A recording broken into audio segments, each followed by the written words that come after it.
Pour l'exercice 52, on nous dit, on considère les points A et B d'affixes respectives ZA égale à 5 plus 4i et ZB égale à 2 plus 3i. Calculer la distance entre les points A et B. Donc déjà, on commence par faire le lien entre le module et les distances. On nous rappelle que le module d'un nombre complexe Z, c'est tout simplement la distance OM, où M est le point qui a pour affixe Z. Ça se voit assez facilement dans un repère en utilisant le théorème de Pythagore, OM étant l'hypoténuse de notre triangle rectangle ici. Si ce côté, on le prend comme étant x ou valeur absolue de x pour être précis, et ce côté-ci, valeur absolue de y ou y sur le schéma qu'on a tracé, on a donc x au carré plus y au carré sous une racine carrée nous donne l'hypoténuse OM. Et ça correspond bien à la formule du module de Z. Et du coup, grâce à ce résultat, on peut expliquer que la distance entre les points A et B est alors le module de la différence des affixes de B et de A. On peut prendre ZB moins ZA, tout comme on peut prendre ZA moins ZB, car ZA moins ZB, ça donne juste la distance BA qui est égale à la distance AB. Comment expliquer cela? Sur le schéma, quand on regarde le vecteur AB, on peut le déplacer et lui mettre comme origine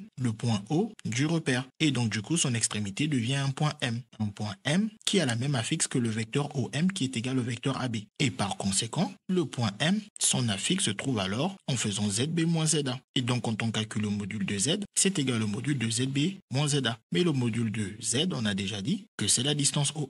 Mais comme les deux vecteurs sont égaux, la distance OM c'est AB. Donc vous n'avez pas besoin de refaire toute l'expression. C'est sympa de connaître, mais ce qu'on vous demande, c'est surtout de connaître la formule ici que nous allons utiliser dans cet exercice. Donc pour calculer la distance AB, on utilise uniquement cette formule. Donc distance entre les points A et B, c'est module de ZB moins ZA. Le module de ZB, il est donné dans l'énoncé. Il vaut, je veux dire, l'affixe de ZB vaut 2 plus 3i. Et l'affixe de A est aussi donné dans l'énoncé. Ça vaut 5 plus 4i. On n'oublie surtout pas les parenthèses à cause du moins, qui change alors tous les signes. Et ensuite, on fait les calculs. 2 moins 5, moins 3, plus 3i moins 4i, moins 1i. Bien évidemment, on peut l'écrire juste moins i. Mais comme on a besoin de la valeur ici, puisqu'on va utiliser notre formule, on peut le laisser, en qu'à faire. Donc la partie réelle, c'est moins 3. Ça nous fait alors moins 3 au carré. Et la partie imaginaire est le coefficient de i. Donc il faut bien faire attention, bien mettre un plus, c'est toujours un plus ici. Le moins 1 qui est la partie imaginaire, il ne faut surtout pas oublier de le mettre entre parenthèses et de lui donner son carré, parce que ici on a toujours la somme de deux nombres qui sont positifs, étant donné que ce sont des carrés de réels. Les carrés de nombres réels sont positifs. Pour qu'un carré soit négatif, il faut qu'il y ait du i dedans. Et dans les réels, il n'y a justement pas de i. Donc si vous faites un carré et vous obtenez un résultat négatif à la fin, c'est qu'il y a un problème. Ici, on somme toujours deux nombres positifs. Et bien évidemment, on n'oublie pas la racine carrée. Et ici, moins 3 au carré, c'est 9, moins 1 au carré, c'est 1. Et avec la racine carrée 9 plus 1,